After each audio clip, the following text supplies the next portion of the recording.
Hey, what's up guys? My name's Chris Winter and today I'm going to be taking a look at another 35mm lens, this time the 35mm f1.4 art lens from Sigma. Now if you were watching my channel recently, you would have seen that I reviewed the Canon 35mm f1.4 L lens and I was actually really impressed with it, so it's going to be interesting to see just how well this Sigma stacks up to it. And guys, if you haven't done it yet, make sure to check out my new Instagram page. I'm going to be posting heaps of behind the scenes photos and videos of this Sigma lens and also some sample images. So I'll put a link in the description box below. Go check it out and give me a follow. Anyway, let's check out this new Sigma lens. Now, like the Sigma 24mm f1.4 that I reviewed a few months back, this is part of the art range. And I've got to say that the build quality of this range is incredible. Now the first thing that you notice when you pick up this lens is that it's heavy, especially if this is your first pro level prime, you're really going to notice a difference. But that weight is a really good thing. It does feel very, very nicely manufactured and very, very solid. For comparison's sake, here's a Sigma 30mm f1.4, one of the older versions, and you can see that it's quite a lot smaller than the 35mm f1.4.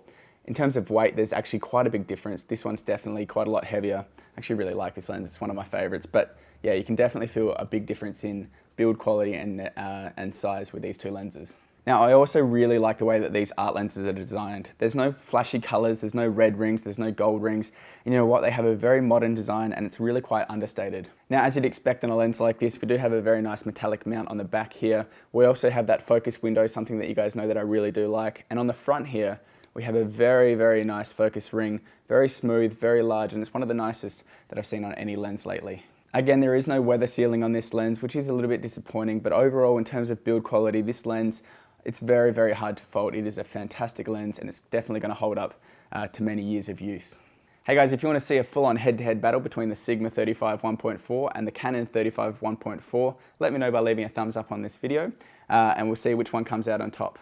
Let's talk about sharpness for a little bit because this Sigma 35mm f1.4 is one of the sharpest lenses I've tested in a long time. As you can see in these shots, the center of the image is incredibly sharp, even shooting at a very shallow depth of field at around f1.4 here. And you know, if you knock it down to around about f2, the shots get even better. But you know, the great thing about this lens is that you can shoot at f1.4, something that I wasn't really able to do on the Canon 35 1.4 because at that widest aperture it wasn't as sharp as I'd like it to be. So I've got to say, sharpness on this Sigma 35 1.4 is definitely a very strong point. By the way guys, if you want to see way more sample images that I've taken with the Sigma 35 1.4, I'll put a link in the description box below. Go check it out and you can have a look for yourself for the bokeh, the sharpness and things like that. Anyway, let's get back to this review. Let's quickly talk about a few technicals. In terms of flaring, there's pretty much no flaring, which is fantastic, especially on a sunny day like today. Now, chromatic aberration is there, but it's actually handled a little bit better than the 35 1.4 from Canon, which is nice to see. And like I said before, vignetting is definitely there in a full frame body, especially at f1.4, but it's really quite hard to manufacture these without having that vignetting, but throw it on a crop sensitive body and you're not going to be having anywhere near as much vignetting. Now with 9 rounded aperture blades, you'd expect to get some really nice bokeh with this lens, and you do. And with that f1.4 aperture, it's actually really easy to get a very shallow depth of field and create that kind of dreamy look with your photos. Now, as you can see here, the bokeh is actually really quite round and it's not too distracting, which is really quite important because there are a lot of these lenses which might shoot at f1.4, but you're still going to be getting that kind of ugly bokeh. Now, it's something that I'm definitely growing to appreciate, and a lot of these art lenses are really producing some really nice bokeh these days. Now, of course, no lens is perfect, and there are a few things on the Sigma that I probably would have liked to have had a little bit different. First off is the weight of the lens. It is quite a big and heavy lens, especially if you compare it to something like the Sigma 30 1.4. I know for technical reasons, it's not that easy to make a lens as small as you'd like, but you know, it's always nicer to have a bit of a lighter lens to carry around, especially if you're traveling. The other thing is the focus throw. It's a very short focus throw, so for photography, that's a good thing. It means that you're going to be getting some very short and fast autofocus. For video work, it's a little bit difficult. It can be quite difficult to pull focus with this lens, especially if you're going to be shooting at something like f1.4, f1.8. It's such a shallow depth of field, and because you have a very short focus throw on this lens, it can be really a bit of a challenge. But other than that, I actually really did like this lens. Okay, so now I want to talk about autofocus quickly. Now, it's all well and good having a fantastic 35mm f1.4 lens, but if it doesn't autofocus fast, it's actually going to be no good because it's quite hard to get things in focus. So what I want to do is test it out, doing some focusing on these vintage cameras. We'll listen out for that confirmation beep and hear just how quick this 35 1.4 is.